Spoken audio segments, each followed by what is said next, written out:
ఆలేరు మున్సిపాలిటీలో 12 వార్డులు కాంగ్రెస్ పార్టీ కైవసం చేసుకోబోతుంది. దానికి కారణం ఏంటంటే నీళ్ళ ఐలయ్య, ఇండ్ల ఐలయ్య, బీర్ల ఐలయ్య ఈ మూడు ఒకటే. ఆలేరులో ఫ్లైఓవర్ ఏదైతుందో, అండర్ గ్రౌండ్ బ్రిడ్జ్ ఏదైతుందో అది ఉన్న గతంలో ఉన్న ఎమ్మెల్యే గారు ఏం పట్టించుకోలేదు. తన సొంత నిధులు తన చేయూతనిచ్చి ముందు డబ్బులు పెట్టి అదొకటి దాన్ని అండర్ ప్రాసెసింగ్ చేయడం జరిగింది. అట్లనే ఆలేరులో ఉన్న పేద వర్గాలకు అందరికీ ఇల్లు ఇప్పించే కార్యక్రమం. ఏ ఆపద పడ్డా స్టేట్లో ఏడున్నా కానీ ఏ ఎమ్మెల్యే తిరుగుడు ఐలయ్య గారు తిరుగుతున్నారు. ఐలయ్య గారితో స్ఫూర్తి తీసుకొని ఆలేరులో కాంగ్రెస్ పార్టీ విజయడంగా ముగించబోతుంది. దాంట్లో ఏ సంకోచం లేదు. 100% 12 సీట్లను బీలయ్య గారి నాయకత్వంలో కాంగ్రెస్ పార్టీ ఖచ్చితంగా కైవసం చేసుకుంటుంది. నీటి సమస్య కూడా ఎక్కువ ఉందని నీటి సమస్య లేదు. అది నీటి సమస్య లేదు. కరెంటు కూడా స్ట్రీట్ లైట్ కూడా సరిగా వెలగట్లేదు అని చెప్పేసి గత పాలకవర్గం పట్టించుకోలే. మాకు వచ్చిన తర్వాత దీన్ని ఆలేరు నందనవనం చేస్తాడు. అది హామీ ఇచ్చి అట్లా చేస్తాడు. ఆలేరు వాగును మినీ ట్యాంక్ బండ్ చేయడము, అండర్ గ్రౌండ్ డ్రైనేజ్ చేయడము ఆయన ఆలోచన ఉంది. నిన్న ప్రకటించాడు. అట్లా ఖచ్చితంగా మాకు కాంగ్రెస్ పార్టీ కైవసం తెల్లారి నుంచే పనులు ప్రారంభమవుతాయి. ఈ ఒక 10 ఏళ్ళు దాన్ని అండర్ పాస్ వదిలిపెట్టేశారు. తన ఎమ్మెల్యే కాగానే తన ఆ పనిని మొదలుపెట్టి చేయించడం జరిగింది. అట్లా తనకున్న స్ఫూర్తి, తనకున్న నైపుణ్యత చాలా బ్రహ్మాండమైన ప్రభావితం చేయగలుగుతున్నాడు.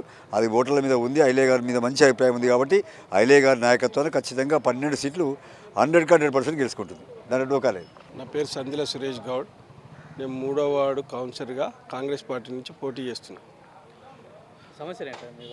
మా వార్డుల సమస్యలు గత 10 ఏళ్ళ నుంచి కూడా ఒక మోరీ చేయడం లేదు, ఈ చెత్త కుప్ప తీయడం లేదు, వీధి దీపాలు రావటం లేదు, పెన్షన్లు రావటం లేదు. ఈ రకంగా ఎన్నో సమస్యలు చెప్పడానికి ఎన్నో ఉన్నాయి.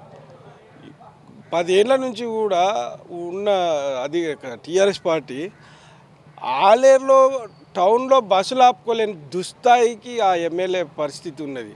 ఈరోజు కూడా మా ఆలేరులో హైవే రోడ్ మీద దింపి ఒక పల్లెటూరు లాగా ఇంత పెద్ద మున్సిపాలిటీలకు బస్సులు రాకుండా ఊరవతల బస్సులు దింపి పబ్లిక్ని అక్కడ దింపి బైపాస్ వెంబడిపోతున్నారు. కానీ కనీసం మరి సౌకర్యాలు లేకుండా చేసిన అధికారం అక్కడ టీఆర్ఎస్కే దక్కుతుంది. అది ఇప్పుడు మేము చేసేది ఏందనగా, మేము రేపు ఈ ఎలక్షన్ల ప్రజలకు చెప్పేది అభివృద్ధి ఏందనగా, మా ప్రతి వాడలో అండర్ గ్రౌండ్ డ్రైనేజీ, సీసీ రోడ్లు, ప్రతి ఏరియాకు వీధి దీపాలు, అలాగే వీధి లైట్లు. ఇంత పెద్ద మున్సిపాలిటీలో కూడా ఈరోజు వరకు కూడా కొవ్వొత్తిలాగానే ఉంటాయి మా ఏరియాలో దీపాలు. అవి కాకుండా మేము మున్సిపాలిటీ పరిధిలో ఏవైతే లైట్లు ఉంటామో అలాగా వేసి పెన్షన్లు ఎవరికైతే రాలేదో లబ్ధిదారులం కాదని వేరేటోళ్లకు కాకుండా లబ్ధిదారులకు చేస్తాం. అలాగే రెండో విషయం ఏంటంటే, మా ఐలన్ వచ్చినాక ఇందిరం ఇండ్లు ఎంతో మందికి 32 మందికి ఏకదాటికి వచ్చినాయి. రేషన్ కార్డులు వచ్చినాయి రేవంత్ రెడ్డి పీరియడ్లో, ఐలయ్య గారి పీరియడ్లో. మరియు మా దగ్గర అండర్ పాస్ అని ఉంటుంది గేటు దగ్గర. 8 ఏళ్ళు అవుతుంది దానికి రంధ్రం పెట్టి గేటు మూసి కొల్లంపాకకు ఆలేరుకు రవాణా లేకుండా చేసిన ఘనత కూడా టీఆర్ఎస్ వాళ్ళది. అది కూడా వాళ్ళదే.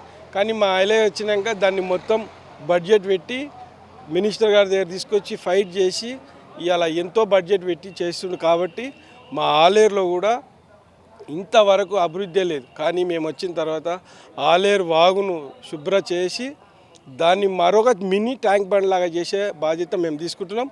అది కూడా మాకు ఐలైన మా ఎమ్మెల్యే గారు చెప్పారు, మీరు ఏమైనా హామీ ఇవ్వండి, నేను ప్రతి ఒక్కరిని నేర్స్తా. మనం నిరంతరం ప్రజల కోసమే పనిచేయాలి తప్ప మనకి ఓన్లీ ఫోన్లల్లో షోకులు వాడటానికి లేము. ప్రజలకు అనుకూలంగా ప్రజలకు దగ్గరగా పనిచేద్దామని చెప్పిండు. మేము కూడా రేపు గెలిచిన తర్వాత 24 hours ఎవరైనా సరే మున్సిపల్ కమిషనర్ కూడా మా వాళ్ళకి రావాల్సిందే. వాళ్ళని సమస్యలు అడిగి తెలుసుకొని మున్సిపల్ కమిషనర్ రాసుకొని వాళ్ళకి అన్నీ చూసుకోవాలి. రేపు ఎంఆర్ఓ ఆఫీస్ పోవాలన్నా కూడా మా ప్రజలు ఎక్కడ కూడా కష్టపడకుండా ఏది చేయకుండా వాళ్ళ దగ్గరకే ప్రజల వద్దకే అధికారులు, ప్రజల వద్దకే పాలన తీసుకొస్తాం. ఇదే నిజం.